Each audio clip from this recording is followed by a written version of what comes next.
તો કેમ છો વિદ્યાર્થી મિત્રો, સ્વાગત છે તમારું બધાનું મારા નવા યુટ્યુબ ચેનલમાં। તો આજે જે છે જીકેનો જે છે પાર્ટ 2 લઈને આવી ગયો છું। કોઈ પણ એક્ઝામ માટે જે છે ઉપયોગી છે, બરોબર। તો ચેનલ ઉપર નવા હો તો ચેનલને સબસ્ક્રાઈબ કરી નાખજો, તમારા મિત્રો સુધી શેર કરી દેજો। અને હવે આપણે શરૂ કરીએ જીકે। પ્રશ્ન પહેલો છે, આગગાડીના લેખક કોણ છે?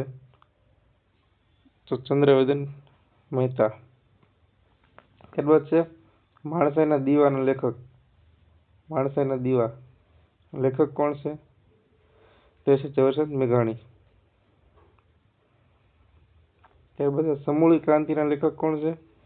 તો કિશોરલાલ મશરૂવાળા। સમૂળી ક્રાંતિના લેખક કિશોરલાલ મશરૂવાળા।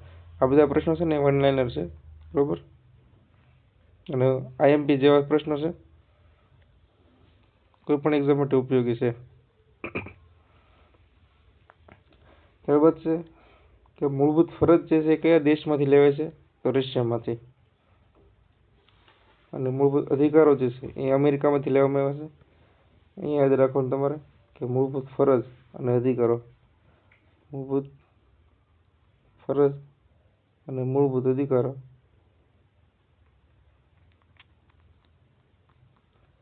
તો અ ઉપરથી યાદ રાખવાનું અધિકાર, તો અધિકાર ઉપરથી યાદ રાખવાનું અમેરિકા, અ ઉપરથી અમેરિકા, તો ફરજ રશિયામાંથી, બરોબર। કન્ફ્યુઝ થતા હોય તો આવી રીતે પોઈન્ટ યાદ રાખો, એટલે એ પોઈન્ટ તમને પછી ક્યારેય ન ભૂલ। તો ફરજ રશિયામાંથી ને મૂળભૂત અધિકાર, અધિકારનો અ ઉપરથી અમેરિકા યાદ રાખવાનું, એટલે ફરજ જે છે રશિયામાંથી। ત્યાર પછી કટોકટીની જોગવાઈ જે છે કયા દેશમાંથી લેવામાં આવી છે? તો જર્મનીમાંથી લેવામાં આવી છે। કટોકટીની જોગવાઈ જે છે એ જર્મનીમાંથી લેવામાં આવેલી છે। ત્યારબાદ છે કે નાગરિકતા કયા દેશમાંથી લેવામાં આવી છે? તો બ્રિટનમાંથી લેવામાં આવી છે। ત્યારબાદ છે બંધારણીય સુધારાની જોગવાઈ, તો એ દક્ષિણ આફ્રિકામાંથી લેવામાં આવેલી છે।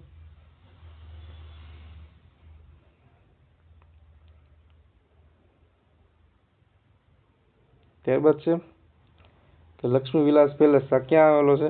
તો વડોદરામાં આવેલો છે। ત્યારબાદ નીલમબાગ પેલેસ જે છે એ ક્યાં આવેલો છે? તો ભાવનગરમાં આવેલો છે। ત્યારબાદ પતઈ રાવળનો મહેલ આ ચાંપાનેરમાં આવેલો છે। આઈના મહેલ જે છે એ ભુજમાં આવેલો છે। હંસા મહેતા ગ્રંથાલય જે છે એ વડોદરા ખાતે આવેલું છે। આ બધા પ્રશ્નો ઘણી બધી એક્ઝામમાં પહેલા પૂછાઈ ગયેલા છે જીકેમાં, તો ઉપયોગી છે પીએસઆઈ પોલીસ કોન્સ્ટેબલ અને સીસી માટે, ઇતિહાસ, ભૂગોળ, વારસા અને બંધારણના। ત્યારબાદ છે એશિયન ડેવલપમેન્ટ બેંક, એનું વડું મથક ક્યાં આવેલું છે? તો મનીલામાં આવેલું છે। અને મનીલા છે એ ફિલિપાઇન્સની રાજધાની છે। ફિલિપાઇન્સ એની રાજધાની કઈ છે? તો મનીલા, બરાબર। તો એશિયન ડેવલપમેન્ટ બેંક એનું વડું મથક મનીલા, અને મનીલા છે એ ફિલિપાઇન્સની રાજધાની છે। ત્યારબાદ છે સાર્કનું વડું મથક ક્યાં છે? તો કાઠમંડુ, એ જે છે નેપાળમાં આવેલું છે। ત્યારબાદ છે વર્લ્ડ બેંકનું વડું મથક છે વર્લ્ડ બેંક એનું વડું મથક વોશિંગ્ટન ડીસીમાં આવેલું છે। ત્યારબાદ છે WHO નું વડું મથક જીનીવા ખાતે આવેલું છે। અને WTO નું વડું મથક એ પણ જીનીવા ખાતે, અને જીનીવા જે છે સ્વિટ્ઝરલેન્ડમાં આવેલું છે।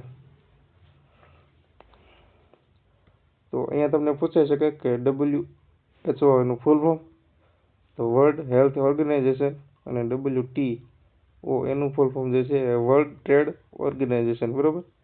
તો આ બંને જે છે જીનીવા ખાતે આવેલા છે, અને જીનીવા જે છે સ્વિટ્ઝરલેન્ડમાં આવેલું છે, એટલું યાદ રાખી લો।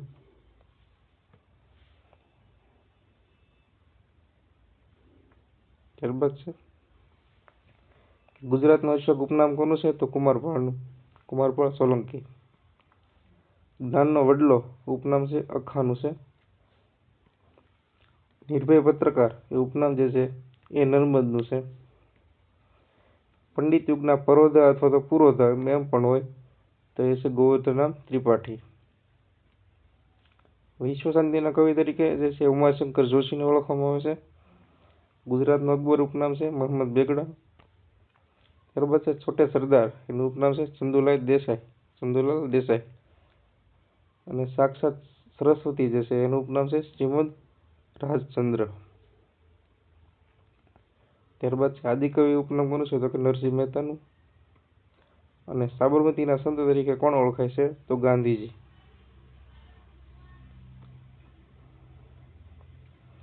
બરોબર. તો આવી રીતે જીકેના જે છે આઈએમપી પ્રશ્નો થોડાક હતા એ લઈને આવ્યો છું. અને આ પ્રશ્નો જે છે આઈએમપી છે બધા પૂછાઈ ગયેલા છે. ઘણી બધી વાર આમાંથી ચેક કરજો જૂના પેપરો તમારે જવાની છૂટી. આમાંથી ઘણા બધા પ્રશ્નો જે છે એ પૂછાઈ ગયેલા છે અને પૂછાઈ શકે એવા પ્રશ્નો છે જીકેના. અને જો તમે વિડીયો સારો લાગ્યો તો લાઈક કરી નાખજો અને શેર કરી નાખજો. તો મળશું આવી જ જીકેના બીજા વિડીયો સાથે. મળશું બીજા લેક્ચરમાં. ત્યાં સુધી બધાને જય હિન્દ અને જય ભારત. મળશું બીજા નવા લેક્ચરમાં.